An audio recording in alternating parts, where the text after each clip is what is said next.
A very good morning, students. So, here's your English teacher.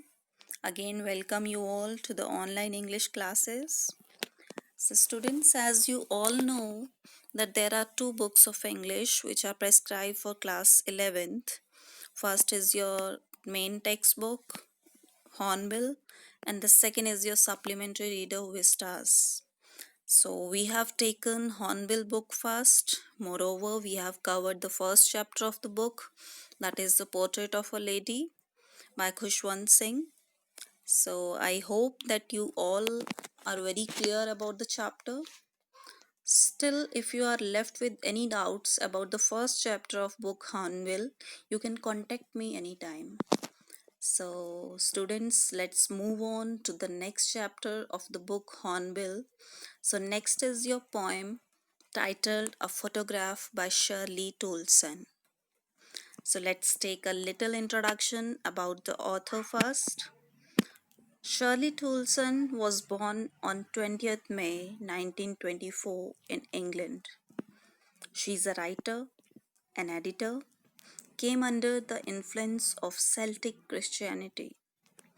Toulson, in the poem Photograph, describes the emotions felt as she remembered the story behind the image and what it means to the poet. Shirley Toulson wrote the poem Photograph in memory of her dead mother.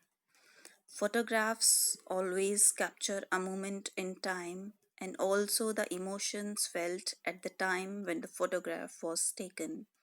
So, Shirley Toulson has composed this poem in memory of her dead mother. So, that means this poem is also autobiographical. So, this is the poem Photograph. Students, I suggest all of you to keep your books before you and read the poem with me. A Photograph by Shirley Toulson. The cardboard shows me how it was when the two girl cousins went paddling, each one holding one of my mother's hands, and she, the big girl, some 12 years or so. All three stood still to smile through their hair at the uncle with the camera.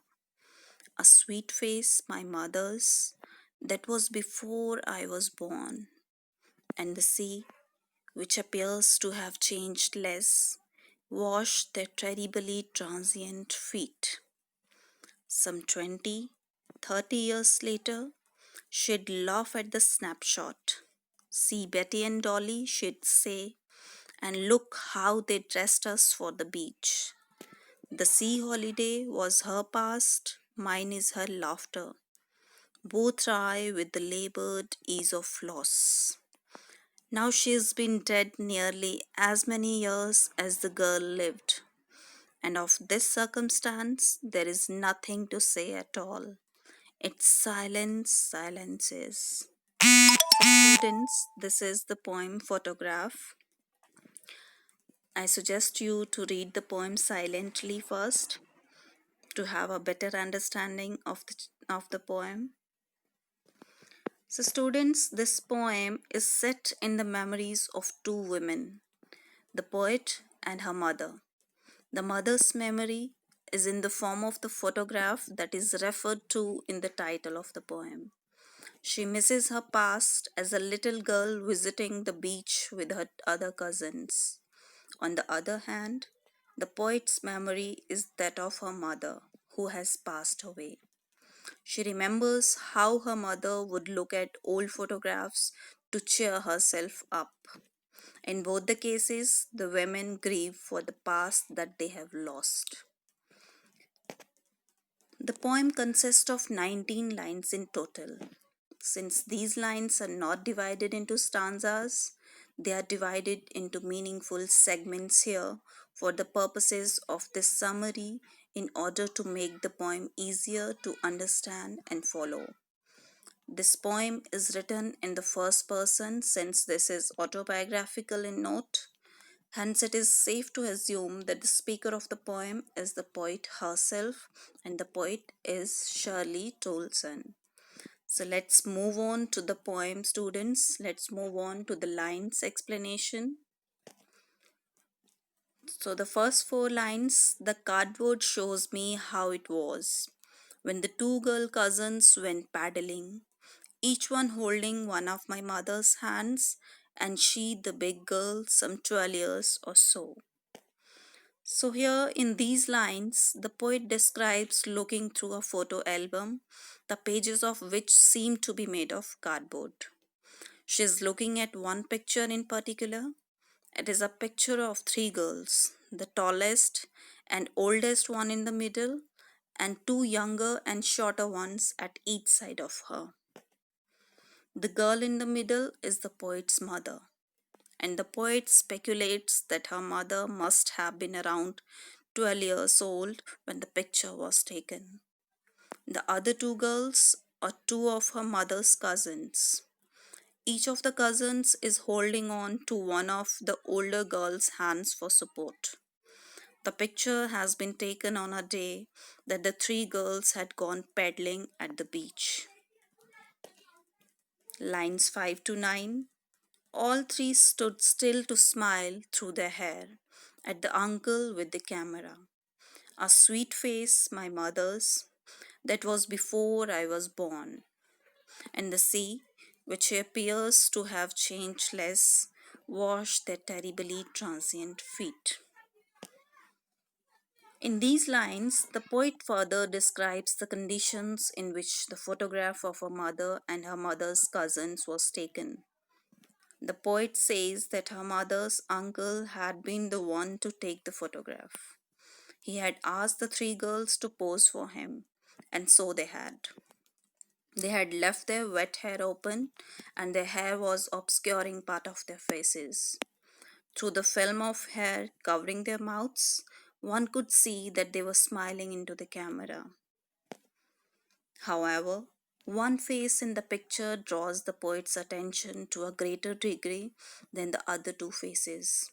It is her mother's face that she is concentrating on, and she comments that the face was a sweet one. The poet also says that the photograph was taken long before her own birth. Since then, her mother's face had of course changed since the time the photograph had been taken. In contrast to this, the sea which lay along the beach where the photograph was taken had changed to a lesser degree. So here Shirley Toulson is drawing a comparison that the sea has not changed at all and the mother is no longer at all. That very sea had been washing the feet of the poet's mother and her two younger cousins the day the photograph had been taken. The poet calls those feet terribly transient, since all the girls in that photograph had stopped being so young and had grown up since then. Their childhood hasn't lasted very long. Lines 10 to 15, some 20-30 years later, she'd laugh at the snapshot. See Betty and Dolly, she'd say, and look how they dressed us for the beach. The sea holiday was her past, mine is her laughter. Both try with the labored ease of loss.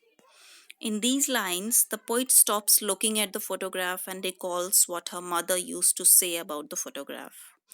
The poet isn't sure whether it was 20 years after the photograph was taken or 30 years after it, but she remembers her mother telling her to look at how the cousins, called Betty and Dolly, looked at that young age. The poet's mother also asked her to look at how their parents had dressed them up for a visit to the beach. Perhaps the plan to take the photograph had been there all along. The poet says that her mother used to consider the photograph as an inroad to the past that she had left behind. On the other hand, the poet herself considered the memory of her mother laughing as a relic of the past that she had missed every day. In both the cases, the memories of the past made the two women contemplating them feel disappointed as they tried hard to come to terms with what they had lost. Now, the last three lines of the poem. And she has been dead nearly as many years as the girl lived. And of this circumstance, there is nothing to say at all. It's silence, silences. So, in these lines, the poet says that her mother had been dead for the past 12 years. That is, the same number of years that was the age of her mother in the photograph she had been looking at. The poet is able to think of her mother's death, but she has no words with which to explain how that death had affected her. The fact that the death had silenced her mother has also left her speechless. So, students, this is the poem. The poem describes the three stages. In the first stage, the photograph shows the poet's mother standing at the beach enjoying her holiday with her two girl cousins. She was 12 or so at that time. The second stage takes us 20 or 30 years later. The mother would laugh at the way she and her cousins Betty and Dolly were dressed up for the beach holidays. And the third stage, the poet remembers the mother with a heavy heart. The photograph revives a nostalgic feeling in the poet. So, this poem is nostalgic in vision also. The poet is remembering her happy past moments. So, the poem has been uh, divided into three stages. The central idea of the poem, the in the central idea, the poet begins this poem by describing a photograph of her mother in her childhood. The photograph was taken when the poet's mother was 12 years old and on a day when she had gone to the beach with her cousins. It was a favorite photograph of her mother's, and her mother often used to reminisce about the day when it was taken. It had been 12 years since the poet's mother died, and since the poet cannot talk about her death, she chooses instead to celebrate her mother's life by looking at an old photograph of her glory days. So, this is all about the poem Photograph, where the poet is remembering her dead mother and how she used to look at the photograph and remembering her old past moments. And here also, Shirley Toulson has drawn the comparison between the past of the mother and the past of the poet. She's saying that the mother's laughter is my past, and my mother's past is when she used to look at her old photograph. So, here the mortal and immortal things has been compared also through the image of the sea, that the sea has not changed at all, but my mother is no more. So that means human beings are mortal, but the natural things remains forever. And at the last she is remembering her mother, and in the sadness there are no words for her to say, so she's silence. The sadness of of her mother, the sadness of the death of her mother makes her silent only. So this is all about the poem. The conclusion. The photograph is one of the most relatable poems written by Shirley Toulson. Its predominant mood is one of the nostalgia. Nostalgia is, of course, something that all readers can connect to. It is for certain that all readers have moments at which they can just get lost in memories of the past. These moments especially occur when we are experiencing some anxiety about the future or when we have lost a loved one. Therefore, it is easy to sympathize with the poet's emotions in this poem. So, students, this is all about the poem. Tomorrow we will discuss the theme of the poem, the poetic devices used in the poem, and the question answers. So ask for doubts and go through the poem, go through the silent reading of the poem, and after that, trying to get the explanation, try to get the idea of the poem through this video and ask for doubts. You can contact me anytime, students. Thanks for watching.